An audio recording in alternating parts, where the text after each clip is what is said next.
Welcome back to the episode of Big Movie Mouth Off. We're here at Broovy Cinema Pub. It's basically our home. It's our home away from home, but it's really our home. I'm Jimmy Martin with KUTV. And I'm Jeff Weiss with Cinephiled.com, and I apparently have nowhere else to go. Oh, what? Now, you can find Big Movie Mouth Off on Xfinity, also known as Comcast. You can get to it through several means. Through Channel 1, which leads you to their on-demand system. You can also look for on-demand. Go to Utah On Demand, Salt Lake Alternative, Big Movie Mouth Off. Lots of reviews. Yeah. New and old things. Like I say, old things might be on DVD or Blu-ray now, or might be on demand available. Sure. Or things that are currently in theaters, such as... Well, Mark Webb, director, is bringing us back into the world of the web slinger, The Amazing Spider-Man 2. That's right, folks. I think this... we had Winter Soldier, but we're in the summer movie season. Mm-hmm. This is it. We're hitting the ground running. The Amazing Spider-Man 2, returning from the original. Andrew Garfield as Peter Parker / Spider-Man. Emma Stone as Gwen Stacy. You've still got Sally Field as Aunt May. Mm-hmm. And you got some newcomers. Newcomers joining the group. Jamie Foxx. Electro. You know what it is I love about being Spider-Man?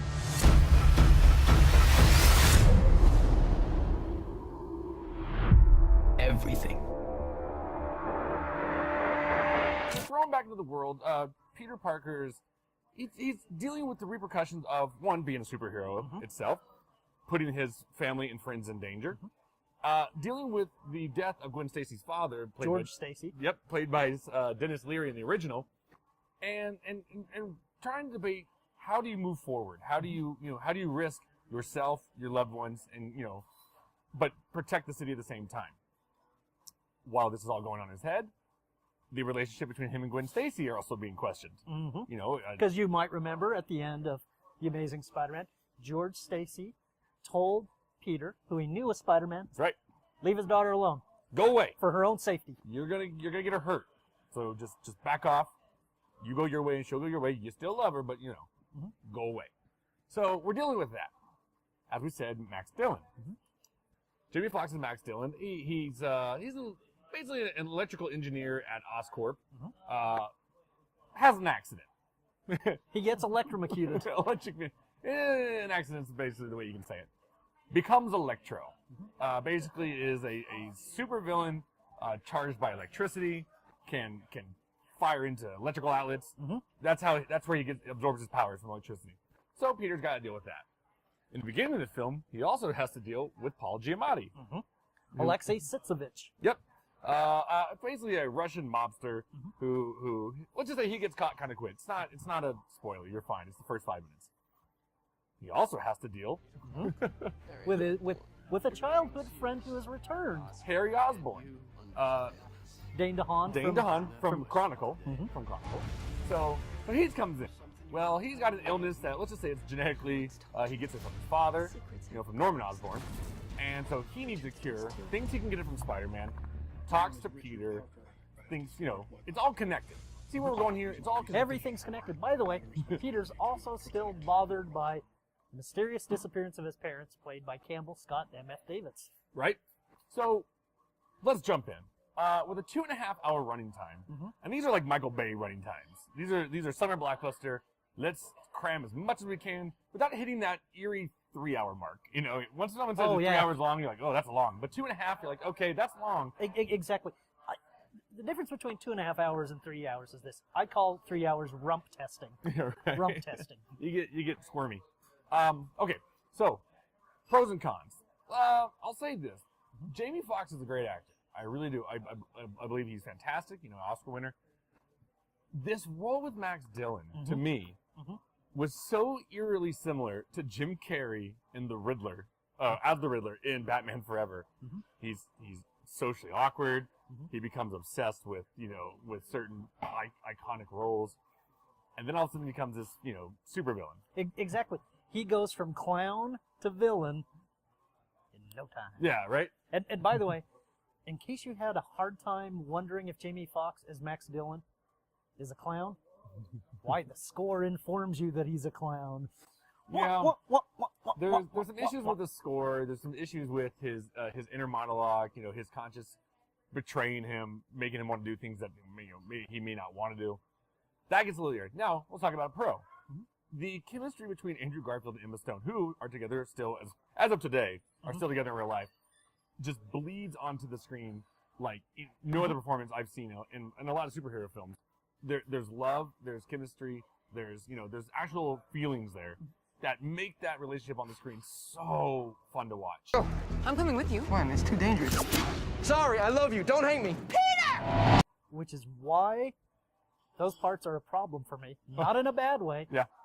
But when those scenes are over, I don't really care for the superhero comedy that's going on. And that early part with Alexei Sitsevich, who fans of the comics might remember as the Rhino, are way too slapstick for me. And that this film just can't settle on a tone. Is it a wacky comedy? Is it a technological thriller? Is it dark? Is it dark? Is it a teen romance? It's not quite sure. And you know what? It's also one more thing. It's a setup for a Sinister Six movie. Yeah. Which a big 20-minute section at least tries to set that up. And then after all that, there are probably 20 to 25 minutes that I really like in the film that come towards the end that hint at the film that it should have been and could have been. Yeah, no, I mean, there's some great parts of this film. The action's really good. The sensation of basically being on Peter's shoulder and flying through the city with Spider-Man are breathtaking. We saw this in IMAX, and I was sitting there, like, my serious jaw on the floor going, I feel like I'm Spider-Man. This is a lot of fun. But here's the thing. Those are the swinging aspects, which I agree with you completely on. The Spider-Man versus Electro scenes towards the end, overly CGI, and they look like a video game and not in a good way. There were times where, and I agree with you with the tonal shifts. I mean, there's times when I'm having a lot of fun. It's, I wouldn't say believable. I mean, come on, we're talking about the web slinger. Absolutely, and you expect that a film like this is going to have plot holes. Yeah. And this really has some. But like, really some of it started reminding me, and I didn't want to think this at all. Like I said, the Batman Forever, and even Batman and Robin, like, these cheesy aspects. Now, granted, they never show Spider-Man using his Spider-Man credit card. Yes, but nor for that matter, do we get any neon and dayglow. Yeah, right. Thank you for that. Sure. But what I did notice was, like, in the Electro fight scene, there's a part where, like, Electro takes over all the lights in the side of a building and starts talking with the lights. Like, the side of the building is talking to Spider-Man via the lights. And I was like, it's getting corny. It's getting a little bit into Cheeseballville, and I want to leave. Absolutely. And you'll know what I noticed from Amazing Spider-Man to Amazing Spider-Man 2. And these were the aspects I liked best in Amazing Spider-Man. Were the scenes that were uncredited, written by Paul Feig of Bridesmaids and Freaks and Geeks fame. I noticed some of that dialogue was missing. Sure. Some of the quippiness, and the attempted quips here are just not as funny. I will give another pro to it, though, because a lot of people are really nervous about how many villains are in this film. Yes, we do have Green Goblin, we do have Electro, and we do have Rhino. And then we're hinted at other things. And everybody's like, is it overload on the villains, like Spider-Man 3 was? In my opinion, no. Each one is given just the amount of dose that you need without overloading, in my opinion. I'll just say this, not to spoil anything. We get a whole lot of one villain. Yep. A little bit of another. Some in a teeny tiny bit. One's just kind of a wink. Tiny bit. But that still being said, Dane DeHaan as Green Goblin. And I liked him as Harry Osborn. He and Andrew Garfield have a believable chemistry. They really friends. do. Yeah. He's awful as Green Goblin. And see, I didn't have a problem with him as Green Goblin. I mean, you'll know what I noticed? How much his, not the makeup, but the bodysuit and the glider, wow, they looked a whole lot like James Franco's outfit in Spider-Man 3. Wow. I mean, and I will say this, even with the James Franco one, like, that wouldn't even bug me as much. It was all right. The suit, it's fine, what it is. But yeah, I think they, a lot of people are nervous about this, about the number of villains. It's fine. Don't worry about that aspect of it. There are some other things that are issues with this film. Overall, I liked it. I really did. I don't think I liked it as much. Well, it's almost the same as the first Andrew Garfield one, the first Amazing Spider-Man. But the reason I think I might put that on top of it is because, you know, It was a surprise though for me. I know you didn't like it as much. No. But I'll say this: an Amazing Spider-Man's favor. It's a much more focused film than this. Yes. It has a much more consistent tone. Yep. This one needed to go through the workshop process where things are thrown out. Yeah. And I will say, and there are a lot of things that you can spoil about this film, and I'm not going to do it. But I will say, like, there are some things that this film does, and I have to applaud them for it because they had some guts. There are things that happen where I was like, wow, they really went for it and they did it. So for that, I applaud them. For some tonal issues, some cheesiness. You know, I kind of laugh at the whole New York thing where like there's a gunfight going on and there's like a little police barrier. If I was within 100 yards of a gunfight, I'm running. Right. I'm not gonna sit there and be like, what's going on? hey, Jimmy, what's going on? Oh, it's a gunfight. It's a gunfight. Here's my kid. There's like a kid, like an 8-year-old, just sitting there watching a gunfight. Like that's not gonna happen, folks. So, I liked it. Let's see. I'm gonna say 3 stars. 3 stars. And see, I like the film it hints at it becoming. 2 stars for that. 2 stars. Because I really, really had a lot of problems with this one. Well, Yeah.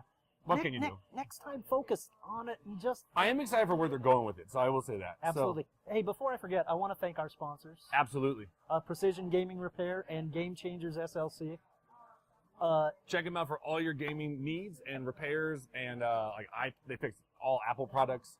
And yeah, check them out because there's a lot of cool games coming out for all the new gen consoles. Oh, and by the way, they'll have our passes. They'll be our sponsors for some upcoming screenings, so you should like them on Facebook. Do it as fast as you can. That's going to do it for this episode of Big Movie Mouth Off. Thank you so much for joining us. Again, summer movies are coming, and we'll be talking about them right here. We'll see you then.